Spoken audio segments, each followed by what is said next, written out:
Alors on va valider ce document-là, librairie.xml, donc qui contient un élément racine, donc librairie, qui est un élément complexe, et puis des blocs d'éléments dont le nom est livre, qui contiennent en séquence d'autres éléments apparemment simples, et puis aussi des attributs. Alors on peut utiliser une technique de groupage pour déclarer, en fait, c'est-à-dire déclarer les attributs par groupe, et puis évidemment les éléments par groupe. On peut faire autrement, hein, c'est simplement pour imager cette technique-là. Alors première chose à faire déjà, c'est de donner évidemment une bonne signature à votre schéma pour commencer. Voilà. Et puis de fermer les balises correspondantes. Alors je vais commencer par définir un groupe d'attributs pour définir ces attributs-là. Donc il y en a deux, numéro d'ISBN et puis la catégorie que je retrouve dans chacune des balises. Bon, malgré qu'il soit présent dans chacune des balises, je vais dire que l'ISBN est obligatoire. Et puis la catégorie, bon, je ne vais pas préciser plus que ça. Hein, donc elle sera éventuellement facultative. Alors je vais définir ce groupe d'attributs que je vais appeler par exemple groupe attribut livre.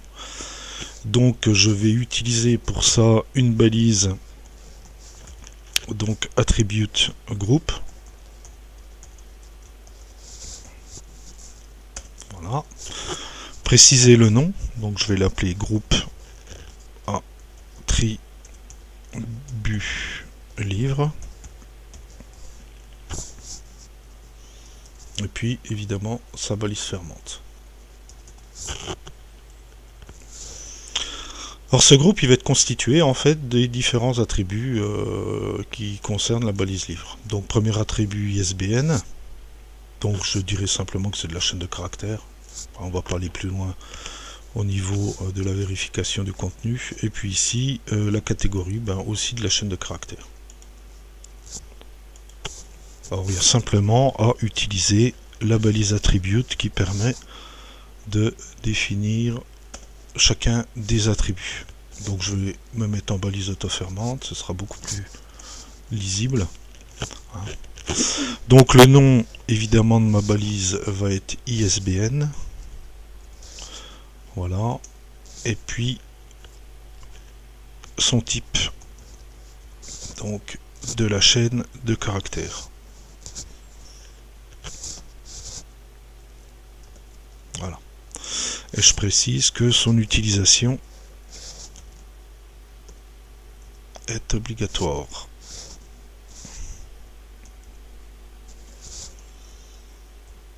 Voilà, ça c'est le premier. Pour le deuxième, je vais faire la même chose, sauf que je ne vais pas dire qu'il est obligatoire.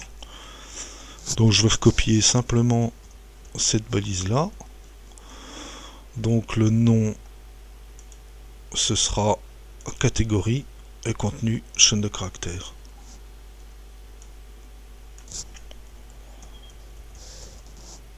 Voilà. Donc là j'ai défini mes différents types d'attributs. Ensuite, je vais définir cette fois-ci, je vais regrouper le contenu de ce type complexe, mais en utilisant une balise groupe cette fois-ci, en disant effectivement que ce groupe que je vais appeler par exemple groupe élément livre, contient en séquence différentes balises qui ne contiennent que du texte, en précisant par exemple qu'on peut avoir plusieurs auteurs effectivement, donc au moins un, et puis le nombre d'auteurs n'est pas défini, on peut en mettre autant qu'on veut. Alors cette fois-ci je vais utiliser donc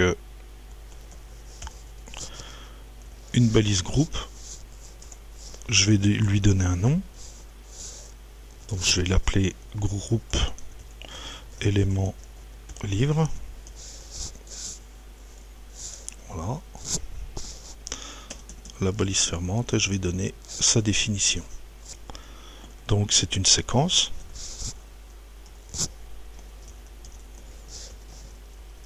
Et en séquence, je vais décrire les différentes balises avec évidemment leurs facettes pour savoir combien d'occurrences je peux avoir minimum, maximum. Bon, pour la balise titre, il n'y en a qu'un et un seul. Donc il me faudra simplement une balise élément avec le nom de l'élément et puis le type de contenu.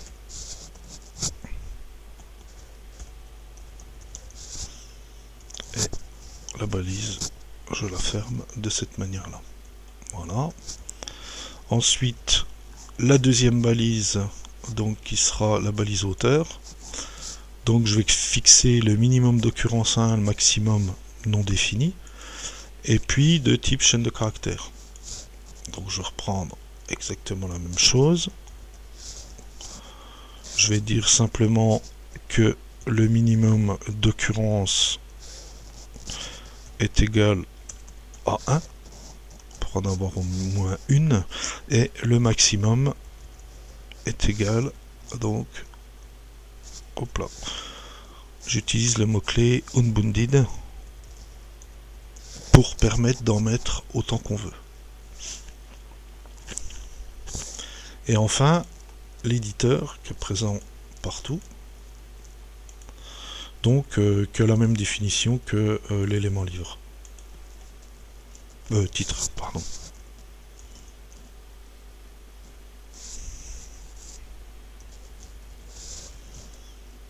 Voilà, donc là j'ai défini mon groupement de balises qui compose évidemment la balise livre.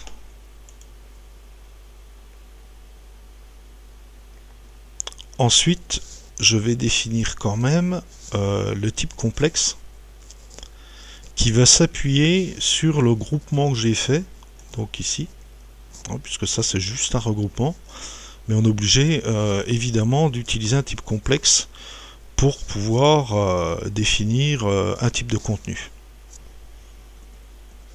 Donc, je vais utiliser une balise complexe type. Voilà. Donc le nom, je l'appellerai type livre. Voilà. Et il contient en séquence plusieurs choses, parce que on a en fait en séquence ces différentes balises. Donc je vais utiliser le groupement de balises que j'ai défini précédemment, mais aussi une balise livre, elle contient des attributs. Donc je vais utiliser aussi le groupement d'attributs que j'ai défini précédemment. Donc mon type complexe en séquence, voilà, il va contenir un groupe d'éléments que j'ai défini ici. Donc je vais rappeler une balise de groupe. Cette fois-ci, je vais donner la référence du groupe que j'ai créé précédemment, donc qui s'appelle groupe éléments livre. Voilà. Donc ensuite, après la séquence, parce que ça c'est une séquence de balises, je vais définir mon groupe d'attributs. Donc je vais appeler la balise attribute group.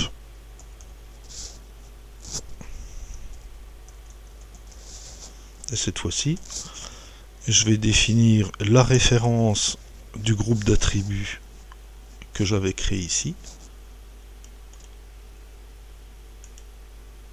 pour pouvoir la spécifier au niveau de ce type complexe. Donc voilà, pas fait d'erreur, normalement ça devrait être bon. Alors, où il faut faire attention, c'est de ne pas oublier quelque chose, parce que sur des documents complexes ça peut devenir assez vaste.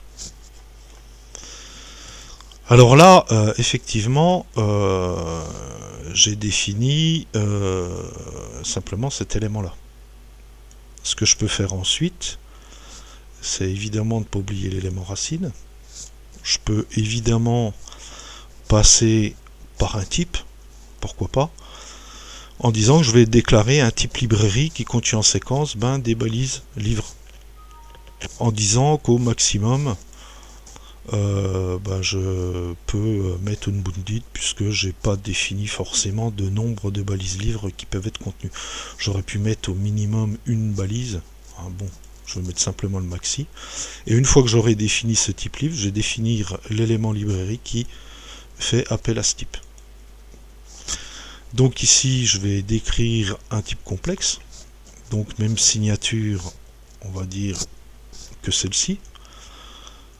Pour définir cette fois-ci mon type librairie. Voilà. Donc ce type librairie, il contient en séquence, bon pas un groupe, il contient des éléments dont le nom est égal à livre et dont le type est égal au type que j'ai défini ici, puisque ça c'est la structure en fait d'une balise livre avec ses attributs. Voilà. Évidemment, j'ai pas de balise attribut pour ma librairie. Et là, j'ai fini.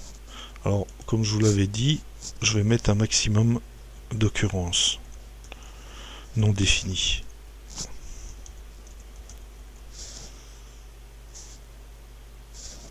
Oui, si je mettais un O, ce serait mieux. Voilà.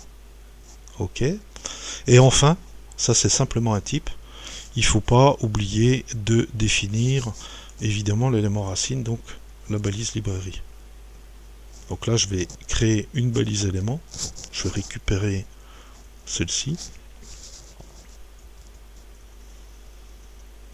Voilà. Je vais dire que son nom est librairie et que son type est du type que j'ai créé précédemment. Pas mettre d'occurrence multiple, c'est l'élément racine. Et effectivement, c'est du type librairie qu'il y a ici. Ok. Donc là, j'ai pas d'erreur, donc mon document a priori est bien formé. Il me suffit simplement d'aller vérifier sa validation sur le site de validation. Donc je vais recopier mon document XML. Voilà. Je vais ouvrir le site de validation, coller ici le document XML, préciser que je valide avec un schéma.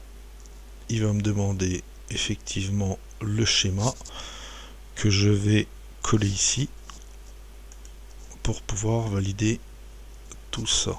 Oh, tiens, ça a bougé. Bon, bref, pas grave. Voilà. Donc je recopie le schéma. Et puis je colle mon schéma et je lance la validation. Voilà.